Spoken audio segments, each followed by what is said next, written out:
All right, y'all, you are joining us for a very special mini-series here at PreventConnect. I am Janae Sargent, and I am joined by my colleague, friend, and oftentimes co-host, Ashley Klein-Jimenez. Hi, everyone. I'm Ashley. We're doing this mini-series that is looking at the transformative journey of the Delta Project, a first-of-its-kind initiative by the Centers for Disease Control and Prevention aimed at preventing intimate partner violence. Over the course of the episodes, we will explore the rich history, innovative approaches, and profound impact of Delta through the voices of those who have been instrumental in its success. Join us as we sit down with CDC, National Technical Assistance Providers, and past and present Delta grantees who share their unique insights and experiences. From the early days of Delta to the latest advancements in Delta Ahead, this podcast celebrates the strategies that have shaped intimate partner violence prevention at the community and societal levels.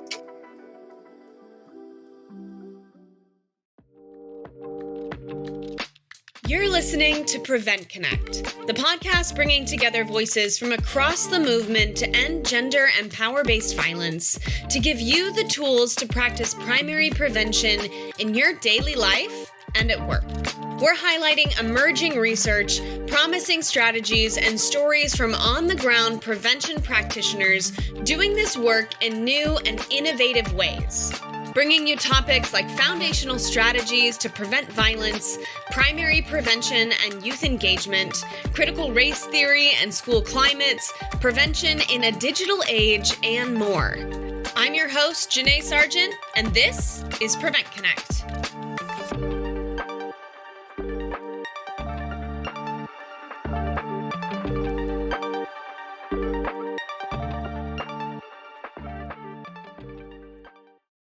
Today, we're really excited to continue exploring the perspectives from really important leaders in this work who have really been national experts and have supported Delta grantees, focusing on capacity building and super innovative prevention strategies. We're very honored to have Arlene Vassell with us, the founding director of TooREL Institute for Social Change. Arlene was previously the Vice President of Programs, Prevention, and Social Change at the National Resource Center on Domestic Violence, where she served as a national technical assistance provider for the Delta Project for many years.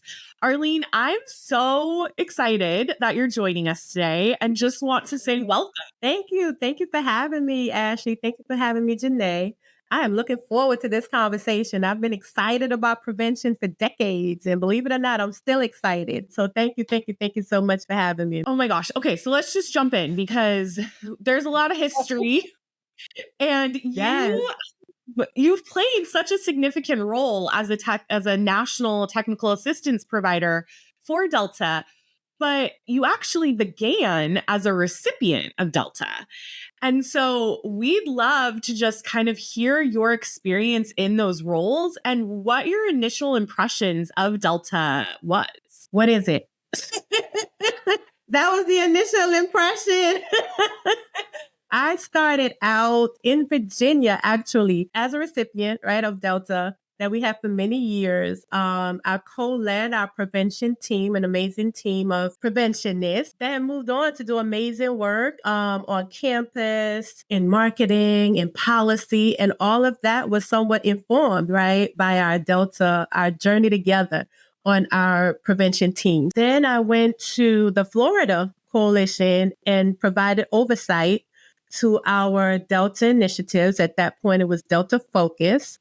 And then went to the National Resource Center, provided leadership to our prevention team.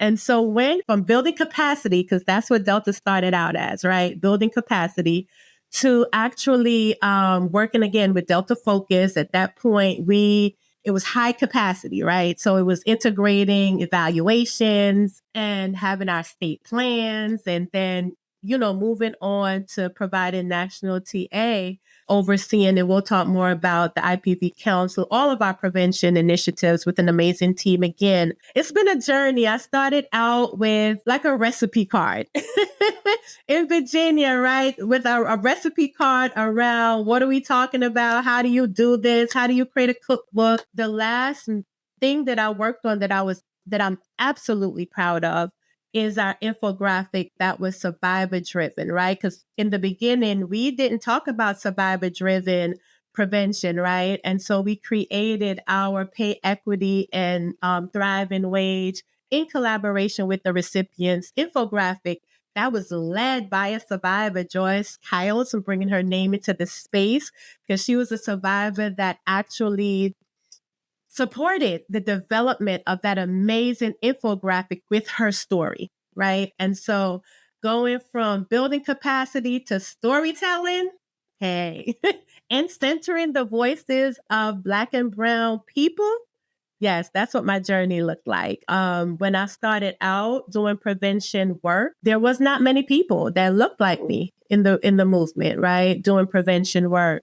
So I was determined to, along my journey, to say and to be really bold about saying we belong at this table. Our communities are doing amazing work. That's one of the things that I'm really excited about is that over the years, we definitely improved and progressed, right, with integrating, really engaging marginalized communities and integrating the voices of survivors and the communities most impacted. And the CDC really took a lead on that. So it's really been an exciting journey.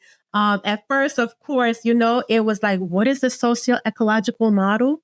Like, what is the public health framework?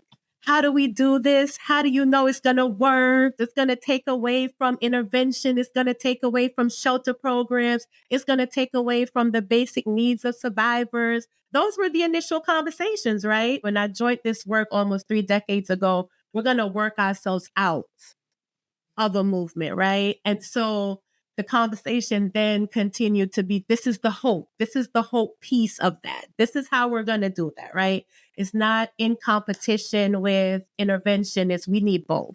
And so I've seen over the years where programs have embraced, like, how do we do both? Because we need both in order to create the social transformation and the collective liberation that we all desire. Thank you so much for sharing, Arlene. You're welcome. Your name has been such a big part of shaping prevention, of shaping our values. You're someone that I look up to. I know a lot of people really look up to you. Thank you. Thank you. And as you were talking, so you were a recipient of Delta at the beginning. I came from a local program. I was a subrecipient of Delta, and Delta was the very start of my prevention career. So it's been really cool for me. I really love getting to talk to people who are part of shaping that. I came in at Delta Focus, so I didn't see any of that capacity building. And you talked about that. Capacity building is such a critical aspect of the Delta Project. How can you have something that is so sweeping and, had built up as much as we have? How has the Delta Project contributed to capacity building among state domestic violence coalitions and local communities? So I think for me, the big piece would be the one thing that I really admired is the relationships between non-Delta funded programs and Delta funded programs, right? And the relationship that was formed, like, okay, we're doing the work. You want to do the work. Here are some strategies that we know will work in your community, right? Because we're in similar communities. And the CDC and just Delta being able to create opportunities and resources for adaptation, right? So I think that's one of the big things would be like models that were created across the country that could be replicated, and then tools, right, being provided around how to adapt. And then making the case for prevention, increasing funding, right, for additional preventioning programs. I think centering the voices of communities most impacted, right, providing capacity building support around that, fostering community resilience, really prioritizing youth engagement and how to do that in a meaningful way, right? So building capacity in that area and engaging young people in that conversation. I think that's, and I'll talk a little bit more about how we did that in Virginia later on. Community-led projects, right? That really speaks to root causes, really promotes resilient, promotes protective factors, risk factors. Those were like initially around building capacity. People like, what are risk factors? What are protective factors? So really being able to promote what that looks like, right? In communities, bystander intervention programs, right? Really excited about those, providing strategies for meaningful engagement across sectors, across disciplines. Really highlighting pay equity, housing, all the things that traditionally people did not see as prevention work or primary prevention, connecting the dots for them across issues, across sectors. One of the things I would say is also honoring that prevention happens on a continuum, right? So when we're talking about prevention, prevention happens on a continuum. And helping people to understand the difference between primary prevention, tertiary prevention, secondary prevention, public awareness, right? What's the difference? What are we talking about? So building the capacity across the across state coalitions and in local communities around all of these concepts, and providing strategies and resources for implementing prevention initiatives through an equity lens, I think is one other area that the Delta projects really contributed to building. With the Delta project, I keep having this thought about generations of people doing prevention, generations of people coming into this movement, and how grateful I am, because when I came into this movement, all of those things that you fought for in that capacity building were a part of my foundation and the people around me. So when we came into this movement, it was, of course, you need to be doing primary prevention. Housing and economic justice and security are a clear part of prevention. Racial justice is a clear piece of prevention. We have to be addressing the risk and protective factors. And I know in prevention, we talk about how it takes a long time to shift that. And it's cool for me to be like, oh, this is an example of that actually happening, that you were pushing for years. And then when I came in, that had a profound impact. So Delta feels like this really cool trajectory, kind of like exemplifying what we talk about in prevention all the time. Yeah. And I think the thing is that we've been talking about it for a very long time.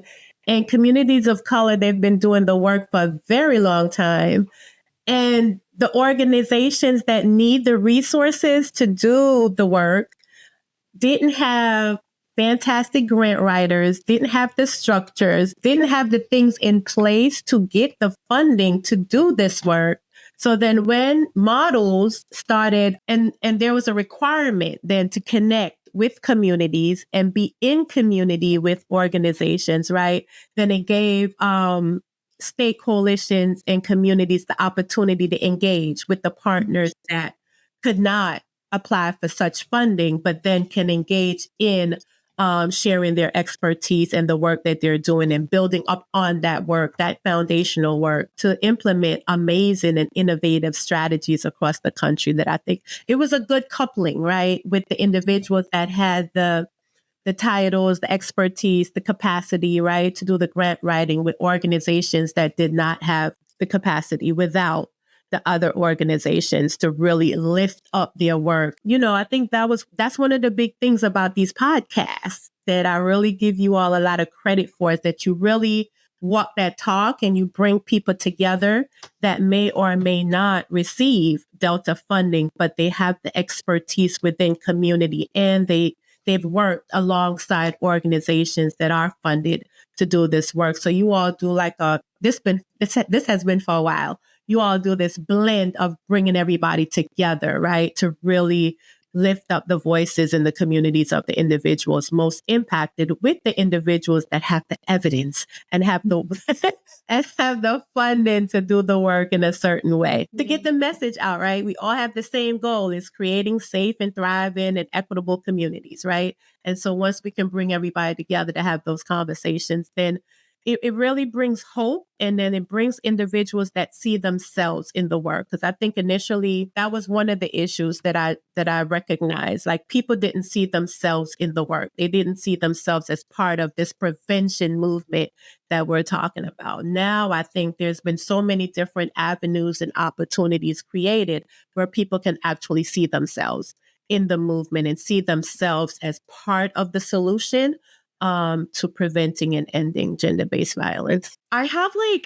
so I started out with 3 truths in prevention. I was like, I have 3 truths in prevention. We're getting closer to 5 now. And one of them is that the most impactful prevention is happening in communities that would not necessarily say that they are doing sexual or intimate partner violence prevention. They're doing things that they know increase the living, make living conditions better for people in their community, right? Like, that's what they're doing. That's what their mission is. And we know, because, we talk about all of these public health things all the time, that they are impacting risk and protective factors. And they're doing all of the things that we're being funded to do.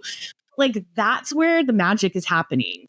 And, when I think about Delta, Arlene, like, you really are just such an embodiment of, I think, what the purpose was, right? It was about community engagement. It was about letting communities lead their solutions. It was about innovation. It's about looking at things through a health equity lens. And that's just something that I feel like you as a leader in this work really exemplify. And I've always just been so inspired because you carry that with you in every space that you're in. So I just want to say thank you for that, because as we're talking, it's just becoming more and more apparent why you were so successful in your longevity working with Delta. Thank you so much for all of that. Because oftentimes, Black women, we contribute a lot, and somehow it's not, 1, acknowledged, and 2, it disappears.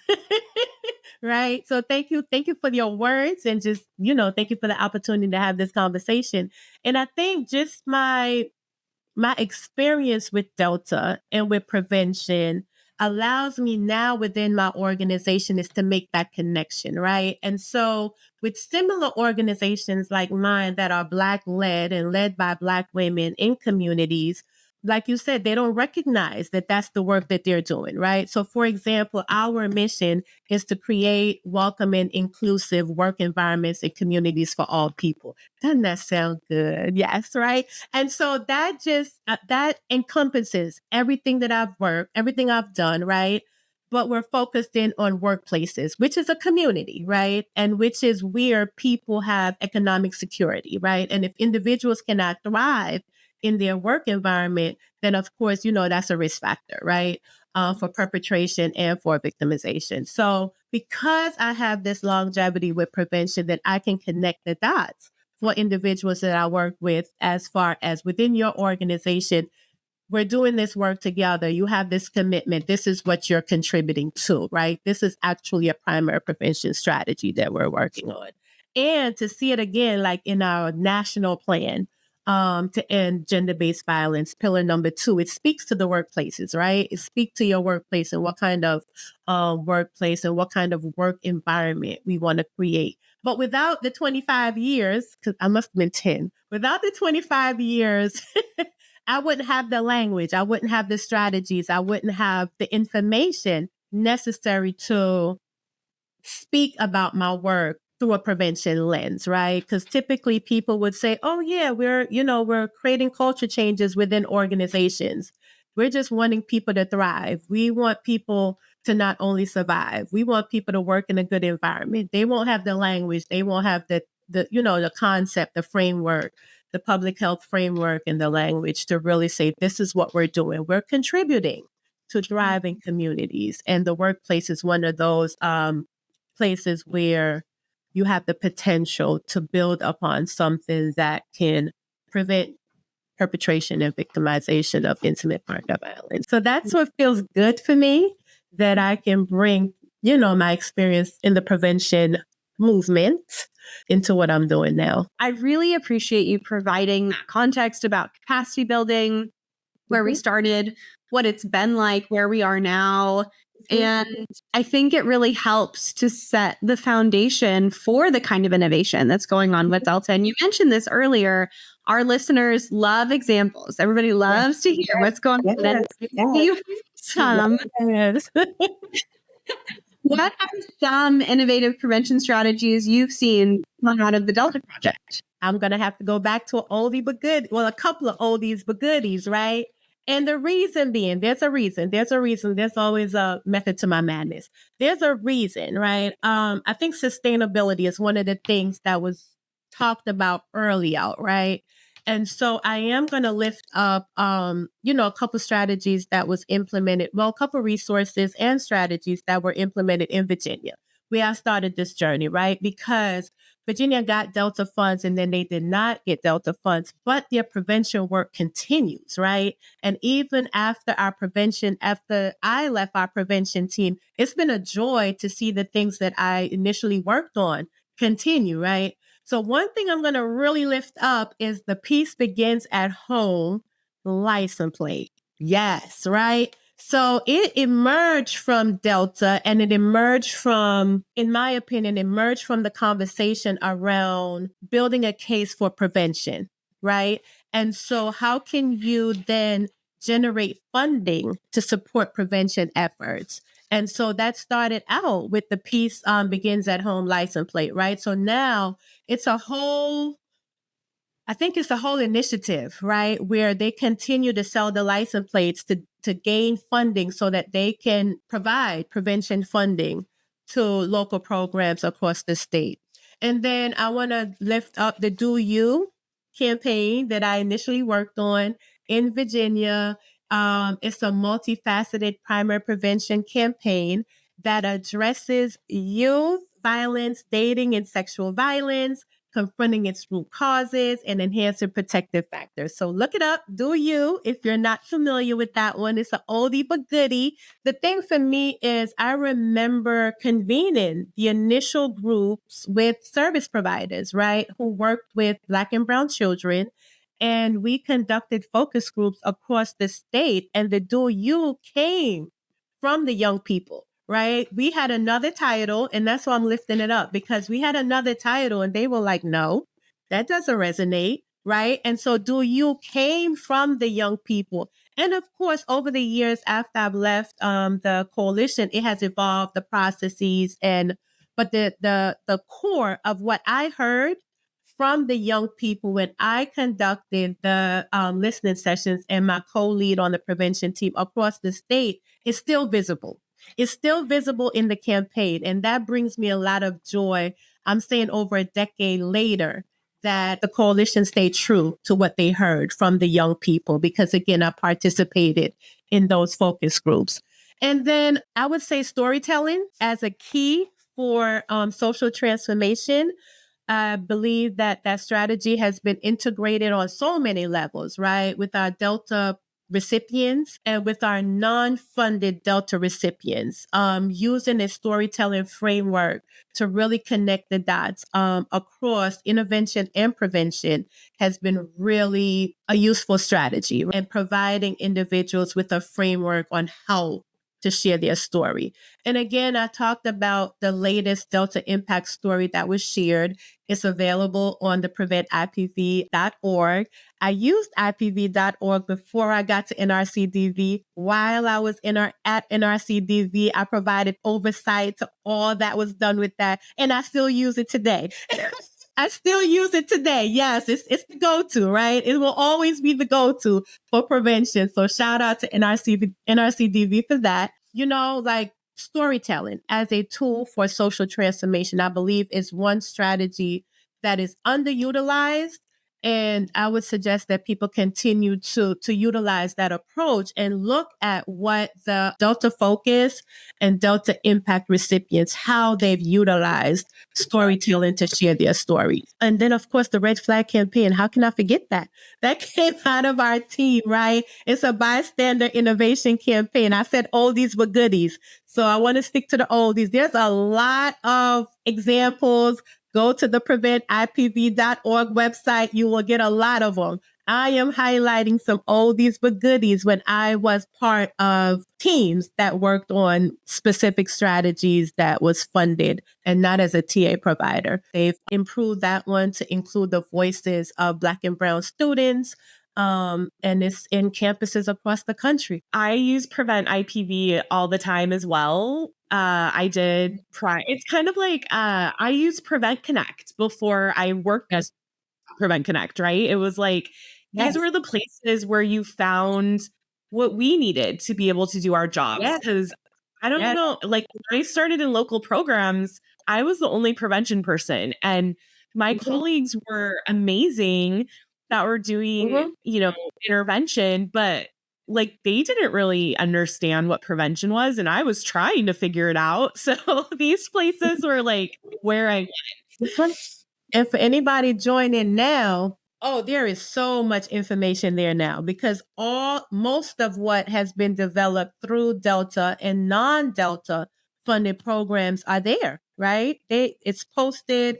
There's models that represent almost every community because we've been intentional when I was working at NRCDV, really intentional to go into and connect with communities, right? To find out, to learn more about what's happening in communities and posting those resources. If you're looking for more content like this, head to PreventConnect.org. We've got tools, guides, and resources on how to prevent sexual and intimate partner violence in your community, all for free and in one easy-to-access digital space. From live web conferences and recordings to a running blog, resource library, e-learning, and online community, PreventConnect has everything you need to implement and evaluate innovative prevention initiatives in your community. All of that and more available for free at PreventConnect.org. You talk about storytelling as a strategy to prevent violence. It's also a strategy to communicate about violence prevention. And I absolutely, you brought up Joyce Kyles earlier, who I had the opportunity to meet years and years ago. We were in, where were we? We're in Minnesota for a convening. And we've kept, I think we follow each other on Facebook. And so I was so excited when I saw the new story that's a graphic illustration that is absolutely beautiful and another way to tell the story of Delta and of prevention in a way that people can connect to beyond just like reading words. And Joyce is a member of our collective of my organization, so I must highlight that as well. So she is a part of our collective from my organization, but with the infographic, that entire process included, it's really what collaboration, it's really what Delta has been from the beginning, right? Until now, around collaboration. The one piece that is highlighted in that piece that has not been the way that we've done our work historically with Delta is centering the survivor's voice, right? And I remember when we had a town hall event at one point, and one of the Delta recipients, I can't recall her name right now, said, I don't remember at what point my survivorship became irrelevant for prevention. And that has stuck with me ever since she said it. It was like, at what point does my survivorship become irrelevant in prevention? And so that's when we started focusing on survivor-centered prevention. And Joyce just has this magical way of sharing her story, right? And that is what's reflected in the infographic, is the harm that was caused. And it's a storytelling framework, right? It's leading with the harm, right? What is the harm? What are we trying to end? and how do we resolve it, right? How do we change? What is the change that we desire? And so that's basically what that infographic shows you. It's how do you get to addressing and providing a living and thriving wage for somebody? And what are the barriers they're facing? And so the barriers that they're facing includes the systemic oppression, includes the systemic pieces. So you're moving from the individual, even though an individual story is shared, is connecting to all of the systemic barriers that the person has faced. And how do you get to this social transformation? And how do you implement strategies that would prevent harm from happening in the first place using lessons learned from this individual story? So it is just a beautiful thing. And the infographic is amazing as well. And we worked with the Delta Impact recipients to co-create. But Joyce basically led the process. And I've never seen that happen, right? In my 20-something years of doing prevention work, where survivor is the person leading the process and the survivor is looked upon and received by the Delta recipients as the expert. So that was really beautiful to experience.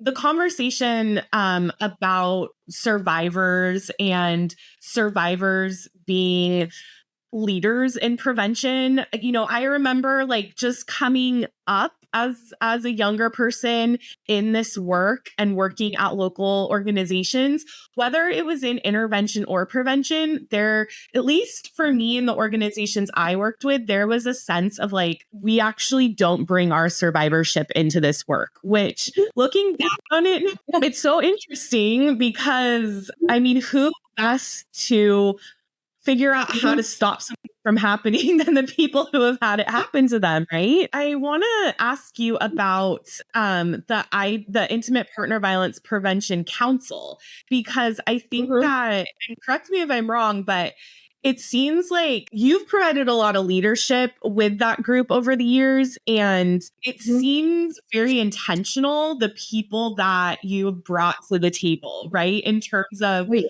survivors, but also people who historically and currently aren't receiving Delta funds, but are doing IPV prevention. So I'm wondering if you would talk a little bit about the council and how you think it's influenced the direction and success of Delta. Absolutely. Oh, yeah, the council. So some of the strengths of the council when I joined the actual council was being an advisor to CDC and other national government organizations and keeping prevention on the forefront, right? And I think also building a bridge between Delta funded and non-Delta funded programs, right? But what was glaring for me when I joined the council was that it wasn't representative of the communities that are impacted by the violence that we want to end, right? So we had amazing people on the council, predominantly leaders of in-state coalitions, right? Leaders with titles and leaders with decision-making power, and national organizations. And so there was barely I don't remember community-based organizations. I don't remember survivors, right? And in my journey with Delta and with prevention, what has stuck with me is Black and Brown people saying they don't see themselves as part of this movement. And so that was represented for me in the council. The council was not diverse. And so for me, that was a space where I felt like my voice and my leadership could impact what the council looked like and who was at the table and who's at the table with decision-making power. So not just at the table to check a box, right? I'm not about that life, but just being at the table with decision-making power. I had a conversation with leadership and with funders and with the council, right, about dismantling the current structure, right? It wasn't an easy conversation. It wasn't an easy process. Change is difficult for some, right? But we landed the plane. That's what I'll say. We landed the plane and decided to dismantle the current structure. And so with my leadership and in collaboration with the council, we dismantled the structure and formed something new and beautiful that includes, because currently includes youth advocates, survivors, community organizations led by and for Black people, national organizations still representative and state coalitions still represented, not necessarily the EDs and not necessarily the leaders, but individuals who can make decisions without, leaders and decisions that can be made. We develop values that really centers marginalized communities and the things that are important to marginalized communities. And we were able to do that because of the people that were at the table. That is so powerful. Thank you. Thank you for sharing. And, we know this, that challenge is not something that only exists at the council or only existed at the council. That is pervasive across our movement. Something that I think about often. I think about when I used to do prevention work in schools, and we would always say how hard it is because you do everything you can in the schools, and then youth go home and have toxic or problematic beliefs and structures repeated at home, so you can never make any movement.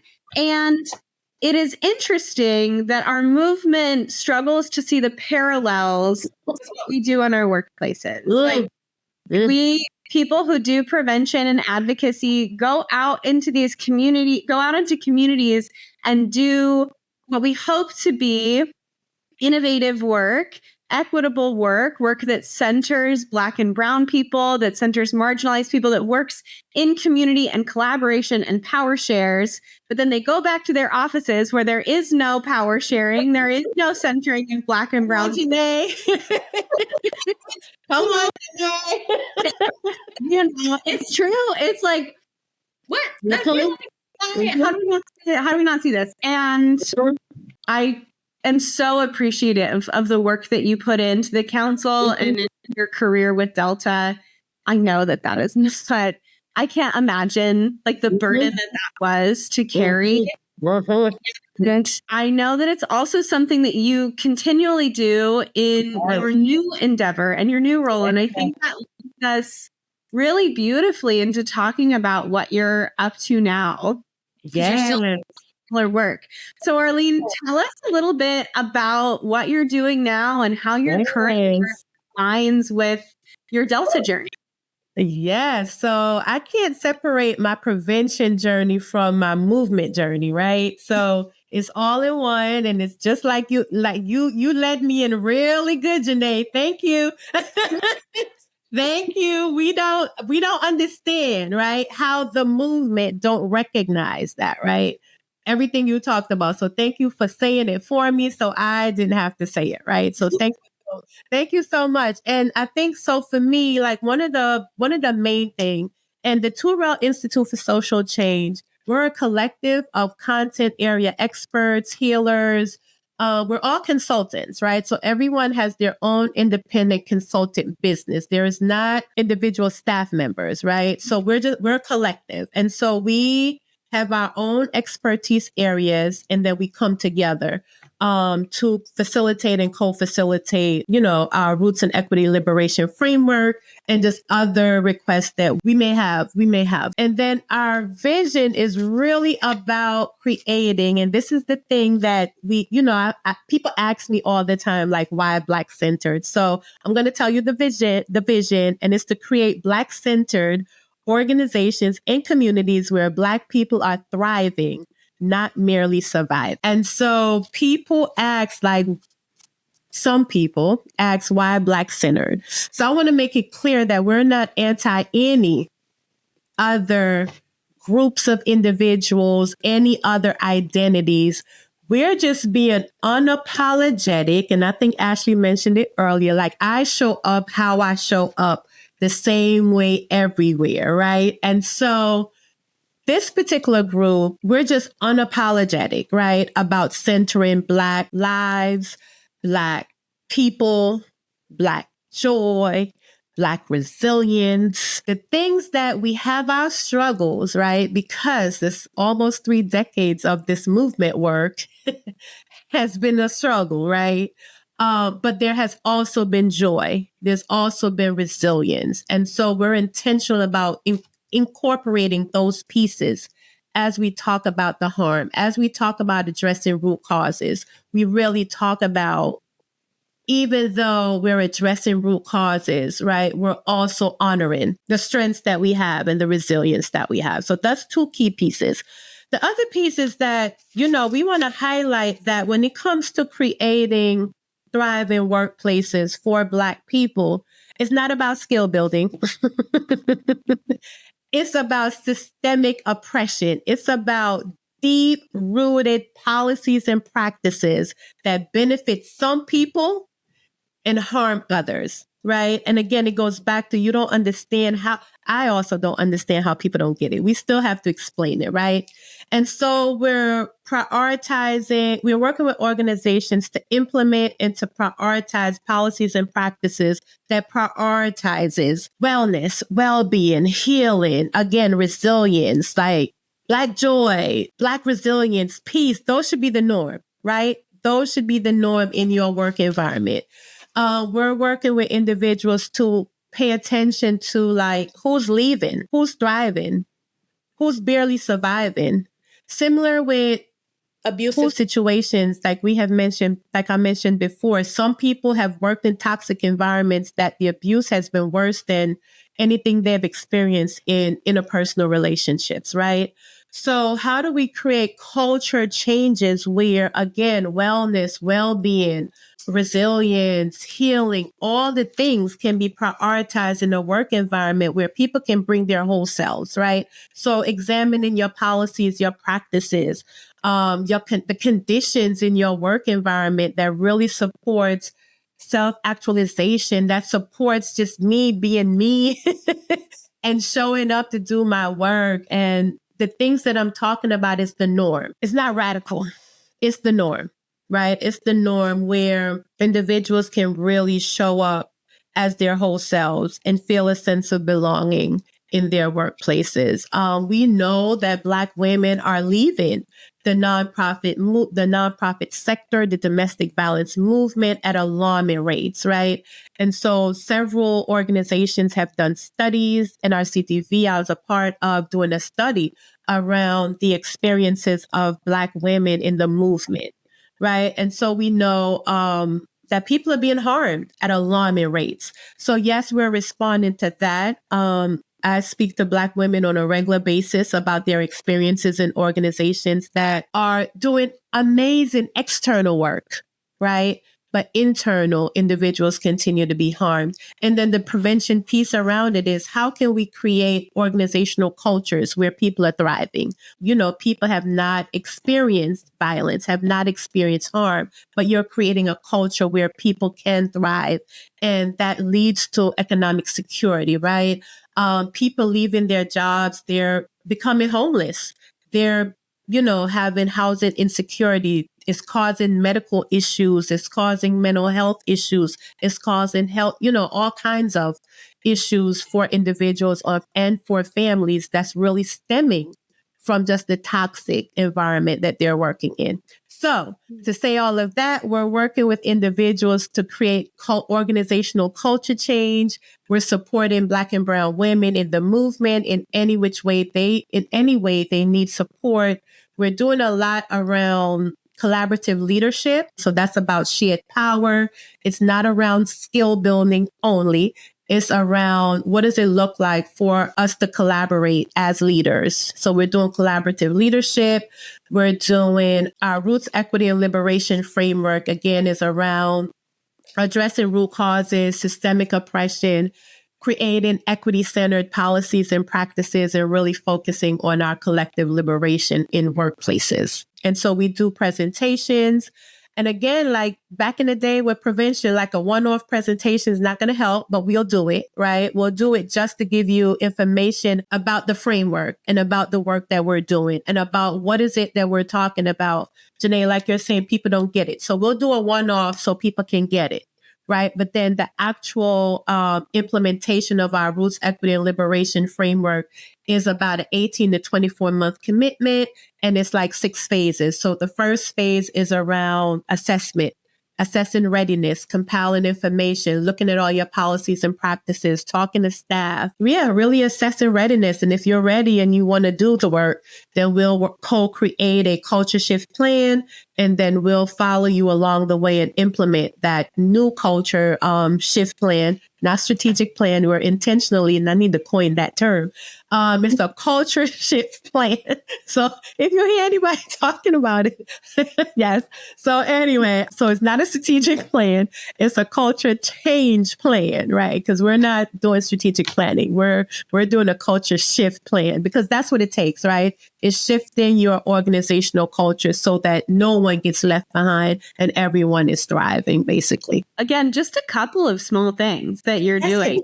That's it. Here. No, that is incredible, and such a valuable service tool that you are offering to the movement. Again, I will list TooREL in the show notes. And for listeners, I'm assuming for listeners who might be hearing this and being like, I really want to work with Arlene. I want to bring Arlene to our organization. You do work with folks in the movement, right? So there, people can go to your website and get connected. Oh, yeah. Oh, yeah. I have. Yeah. I'm working with a couple people now. Yes. I've been thinking about this a lot when we're talking about like, how do we create like environments where people, like you said, Arlene, are not just surviving, but thriving. And one, like when you were talking about what TooREL, what your mission is, it's not just about like the absence of like harmful policies and practices, but also like, what are we filling that with, right? Like, how are we like affirming people's lives and identities and letting people like experience themselves as like their full, beautiful beings and supporting that. And so I feel like the work that you're doing is such an like important factor anytime that we think about like, how do we create protective environments, right? To like bring back in some of that lingo. Like we have to like fill it with presence of something beautiful and like, yes. And we have team meetings now with the collective, right? And we laugh, we cry, and we plan, right? So someone can have a difficult day and come into a team meeting and everybody is okay with, okay, let's pause the agenda. We don't need the agenda. Somebody just needs to be. And the work will get done, because that's what we do. We get the work done, but we prioritize human beings, right? And we prioritize our well-being and our wellness in our actual collective team meetings. Somebody may need to cry, and we are all professional people, quote unquote, professional, quote unquote, but we're also human. And it's something that we continuously say, like, life is lifing, right? And we have amazing people on our team, but when life is lifing, we pause.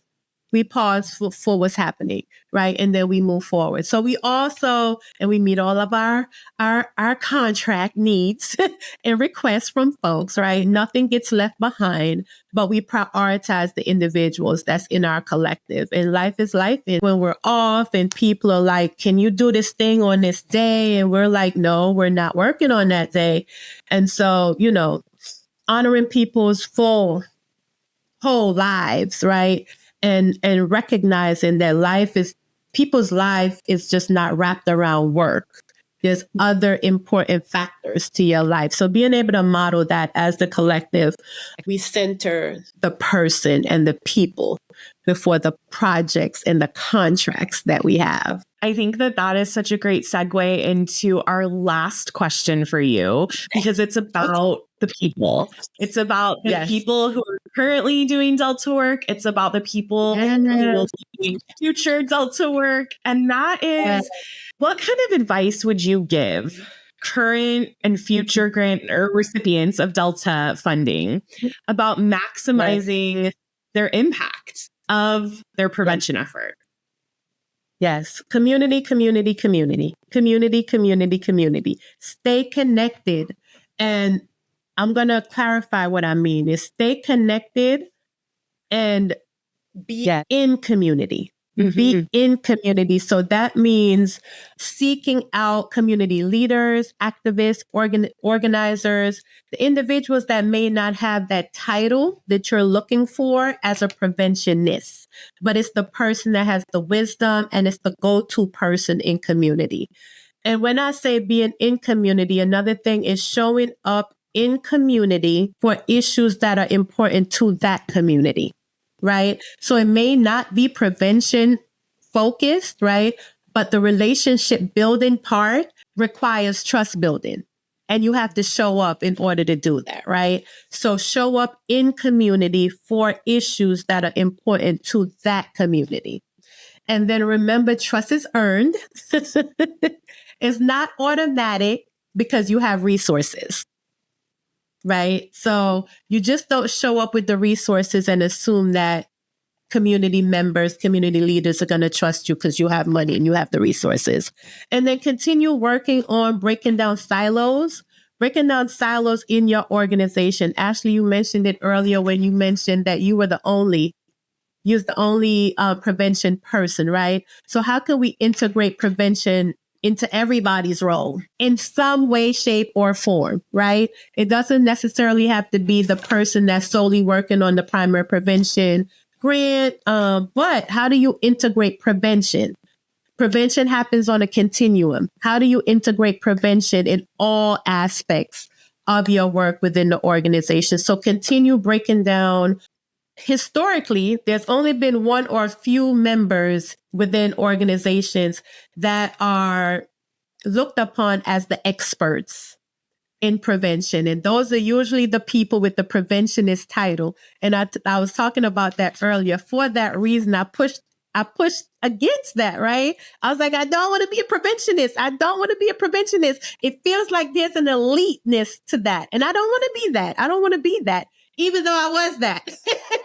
I just didn't want to be called a preventionist because I felt like it pulled me away from everybody else, right?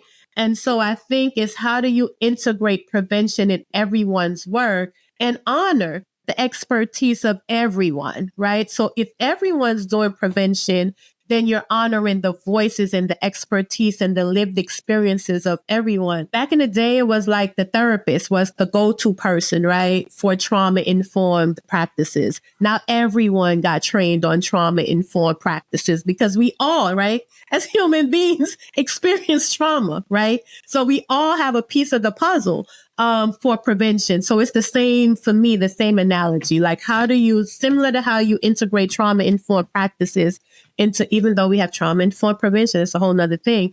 But how do you integrate prevention in everyone's role? So everyone feel like they have a piece of the puzzle, and they can contribute their voices to what the organization is trying to do.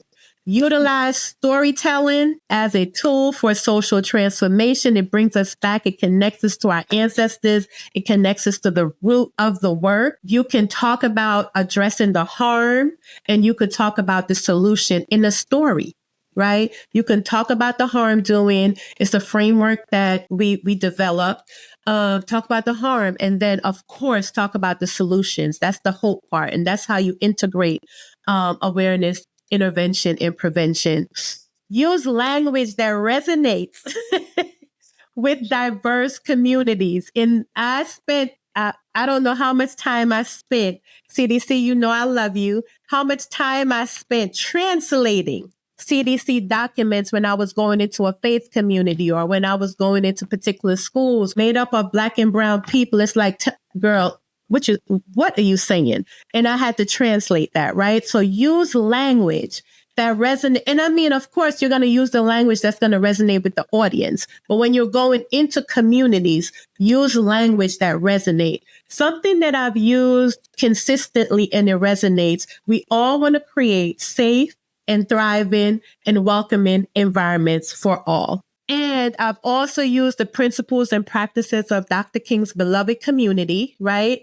Believe it or not, I've used it for prevention conversations and it resonates with people. It's like, oh yeah. And if you look at Dr. King's framework and principles and practices for beloved community, same thing. We're talking about different language. Listen to survivors, believe survivors, and utilize survivors' stories to connect back to the prevention work that you're doing. What are you trying to prevent? You can lead off with a survivor story. We have examples of how to do that really well, and just stay connected to community. And in all that we do, find joy in everything that you do. I am the joy seeker. So find joy in all that you do. Yes, it's not that serious. It is serious. We know that. But also you can find joy, believe it or not. Like, I am a Black woman that have experienced significant harm in communities and workplaces, and I still have joy. You have to be intentional about seeking joy, finding joy, and just being joy, right? Especially in this work. We won't survive without it. Especially in the Janae, you looking for a job? I'm only joking. I'm not hiring. I already hired Ashley and Janae, but I'm not hiring for the record. But y'all get it. For the record. Yes. No, seriously. Yeah, you have to. Yeah. So thank you all so much for this time. We always have a good time. Truth telling. Yeah. Got advice. I'm like, I needed to hear everything that you just said. Incredible. Especially, one thing I always really appreciate about our conversations, Arlene, is like the whole breaking down the silos of intervention and prevention, thinking of prevention as being on a continuum. And a lot of like my, story of like how I came to prevention is around like generational trauma. And I think that like aspect of prevention eliteness really melts away. I think about the fact that there would be no preventing future violence in my family if there wasn't intervention, if there wasn't healing. Right? Yes. Like if there all of that, like there would be no hope for primary prevention. So yes, all of that. We are snapping. Come on, today. We are snapping. All of that. Yes. Joy, healing. Yes, all of it. All of it is a part of what we do. It's so interesting because recently I spoke to a quote unquote preventionist, a younger by number, not wisdom, preventionist. And she's already tired of the work and the movement. And she does amazing work, right? And so for me, I don't want younger by number, not wisdom. I keep saying that because I learned so much from the young. I tell them now, like, I learned so much from you all. Like, you all take unapologetic to a whole nother level, and I love it, right? Oh, yes. So I learned so much from them, but I don't want them to have to develop thick skin. And I think that's the thing, to do prevention work, to do movement work, to do organizing work, to do movement building work in this movement, right? So I think that's the goal. Like, if we can shift organizational cultures where Black people are thriving, right? And within these organizations, it's a culture shift, right? People will come in and they'll thrive, and people will be excited. People will be creative. People will want to create. People will want to be there, right? And it'll contribute to this community and society that we all envision. Thank you again for this conversation. Thank you for sharing yourself and a snapshot of your history, and also, just as importantly, what you're doing now, because it sounds like the transformative things that you've done up until this point are just like you're launching into a new realm with your new work. And I'm so excited to continue to see where you go. I will follow you anywhere, Arlene. But thank you. I'll follow too. You want to say, Ashley? Okay. Yes. Yes. Everything has prepared me for this moment. The joys, the disappointments, the hurts, the relationship building, everything has prepared me for this moment. Yes. And I'm super excited about it. Thank you. And thank you to our listeners for tuning in to this episode of Delta Reflections. Stay tuned with us as we continue to explore incredible stories and achievements from the Delta Project. Arlene, thank you. Adore you. Ashley, you know I adore you. And all of our listeners. Thanks. PreventConnect is brought to you by Valor US and the Centers for Disease Control. You can find more information about this episode, along with past episodes, web conferences, and blog articles at PreventConnect.org. As we work to bring you more podcasts like this one, we need your help ensuring that this podcast and others like it reaches listeners like you. Take a second to rate this podcast wherever you're listening to it. That helps us show up on main podcasting pages and reach new listeners.